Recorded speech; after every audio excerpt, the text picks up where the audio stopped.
নমস্কার, আজকে আমার সাথে আছেন মিস্টার মেহতাব। উনি এসেছেন আমার কাছে ওনার কোমরে ব্যথার জন্য, এবং মাঝে মাঝে উনি যখন ডেড লিফট বা হেভি ওয়েট লিফট করেন তখন ওনার অকেশনাল স্পাইনে পেন হয়। তো আমরা একবার থ্রু আউট ওনার একটা প্রপার অ্যাসেসমেন্ট করবো। অ্যাসেসমেন্ট করার পরে ফিজিওথেরাপি এবং ক্যারোপ্র্যাকটিক দুটো মিলিয়ে একটা ট্রিটমেন্ট প্রসিডিওর করবো। ফার্স্ট আমরা লিম লেংথ অ্যাসেসমেন্ট করছি। এটা লেফট লেগ, এটা রাইট লেগ। দেখতে পাচ্ছেন লেফট লেগটা, আমি যদি আমার ফিঙ্গারটা দিই এখানে, লেফট লেগের অ্যাঙ্কেলটা একটু ওপর দিকে আছে, রাইটটা একটু নিচের দিকে, অর্থাৎ লেফট লেগ শর্টেনিং আছে, রাইট লেগ ইলংগেশন আছে। সুতরাং একটা অ্যাসিমেট্রি, মাস্কুলার অ্যাসিমেট্রি বডিতে আছে।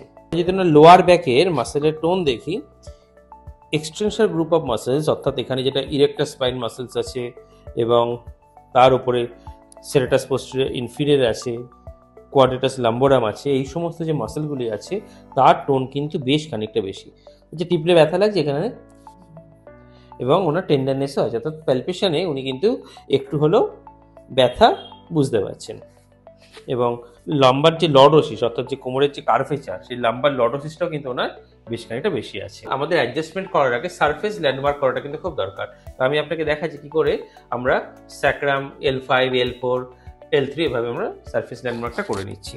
স্যাক্রামের হায়েস্ট বনি পয়েন্ট S2, সেখান থেকে যখন আসছি L4, L5 এর মাঝখানটাতে, এইটি হচ্ছে আমাদের L5 তলায় এবং এটি হচ্ছে L4, এবং এইখানে স্যাক্রামটি আসছে। এই সারফেস ল্যান্ডমার্ক করা কিন্তু অত্যন্ত important part.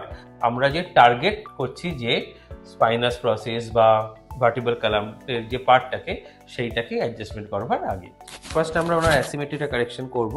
First pelvis, breathe in, breathe out, দারুণ পক্ষ। আমরা এবার ওনার রাইট নিকে টুয়ার্ডস চেস্ট নিয়ে যাব, লেফট লেগ স্ট্রেট অ্যালাইনমেন্ট থাকবে, এবং এক্ষেত্রে আমাদের টার্গেট হবে ওনার যে রাইট সাইডটা ইলংগেট ছিল সেটা কারেক্ট করা। Breathe in, breathe out, better. সুতরাং আমাদের ফার্স্ট কাজ যেটা আমরা করলাম, পেলভিক গার্ডেলকে অ্যালাইনমেন্ট করলাম। এরপরে আমরা চলে যাব থোরাসিক স্পাইনে, কারণ থোরাসিক স্পাইনকে কারেকশন করা খুব দরকার। থোরাসিক স্পাইন প্রপার ফাংশনে থাকলে আমাদের ডায়াফ্রাম এবং সার্ভাইকাল স্পাইন এগুলো কিন্তু প্রপার ওয়েতে মুভমেন্ট করে, এবং সেগুলো স্ট্যাটিক এবং ডাইনামিক দুটো স্টেবিলিটি আমাদের শরীরকে প্রোভাইড করে। থোরাসিক স্পাইন অ্যাডজাস্টমেন্টের ক্ষেত্রে আমাদের কিন্তু আগে ইনফিরিয়র অ্যাঙ্গেল অফ স্ক্যাপুলা দেখে নিতে হয় এবং সুপিরিয়র অ্যাঙ্গেল অফ স্ক্যাপুলাকে চেক করতে হয়। এবং কার্ভেচার আমি যেটা প্যালপেশনে যেটা পাচ্ছি, এটা কিন্তু মাইল্ড কাইফোসিস আছে, অর্থাৎ একটু সামনের দিকে ঝোঁকা আছে। এই পয়েন্টটা একটু হাইয়েস্ট আর্চ আছে। চলুন শ্বাস নিতে একবার, শ্বাস ছাড়ুন, পারফেক্ট। 1, শ্বাস নিন, শ্বাস ছাড়ুন, দারুণ। 3rd, breathe in, breathe out,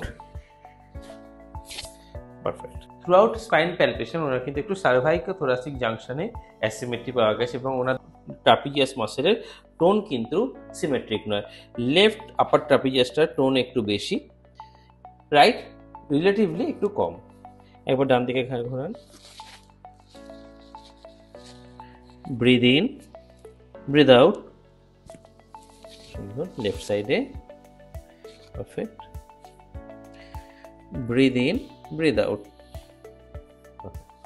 লাস্টে কিন্তু স্পাইনের লোয়ার পার্ট, অর্থাৎ লাম্বার রিজিয়নে যতই পেন হোক না কেন, আমাদের সার্ভাইকাল স্পাইনটি কিন্তু কারেকশন করা খুব দরকার, কারণ cervical spine to lumbar spine এটা একটা আমাদের চেনের সঙ্গে জড়িত, মাস্কুলার চেন।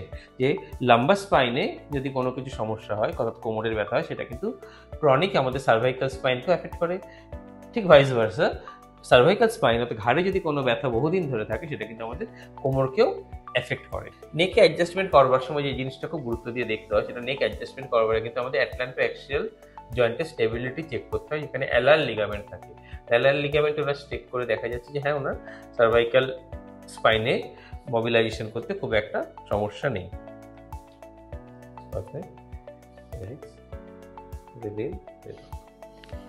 আমি এটা গ্রসলি করলাম, এটা ছাড়াও কিন্তু পার্টিকুলার ধরে ধরে করা যায় অ্যাডজাস্টমেন্ট।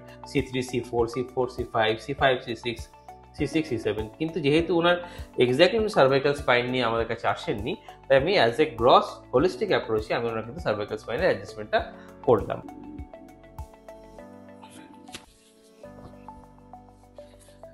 বাঁ দিকে তাকান, রেস্ট।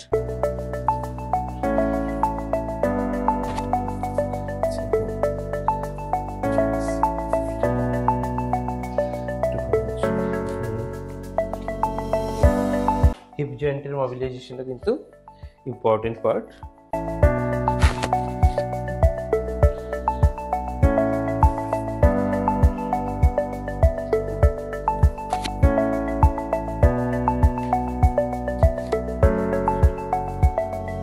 এবারে আমি আবার ওনার এই যে অ্যাডজাস্টমেন্টটা করা হলো, একবার দেখে নেবো লিম লেন্থটা কিরকম আছে, লিম লেন্থ ডিসক্রিপেন্সি, যেটা আমরা ভিডিও শুরুতে দেখিয়েছিলাম পায়ের কতটা অ্যাসিমেট্রি আছে।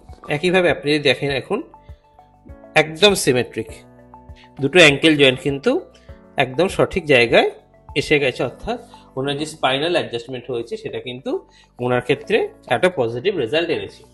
তবে একটা কথা মনে রাখতে হবে, আমি যে কাইরোপ্র্যাকটিক অ্যাডজাস্টমেন্ট করা হয় বা হাই ভেলোসিটি থ্রাস্ট দেওয়া হয়, এটা কিন্তু এন্টায়ারলি একটা প্যাসিভ মুভমেন্ট। শুধুমাত্র অ্যাডজাস্টমেন্ট করলে হয় না, এরপরে সঠিক এক্সারসাইজ অর্থাৎ টেইলার মেড এক্সারসাইজ না করলে আমরা যে কারেকশনটা করলাম বা শরীরকে যে অ্যালাইনমেন্ট দিলাম, সেই অ্যালাইনমেন্টে কিন্তু ধরে রাখা যাবে না। প্রপার এক্সারসাইজ না করলে এটা কিন্তু আবার কয়েকদিনের মধ্যে ফিরে চলে আসবে। সুতরাং অ্যাডজাস্টমেন্ট তার সাথে প্রপার এক্সারসাইজ, এই দুটোর সঠিক মেলবন্ধনে কিন্তু বহু ক্ষেত্রে ক্রনিক পেনও কিন্তু আমাদের শরীর থেকে চলে যায়।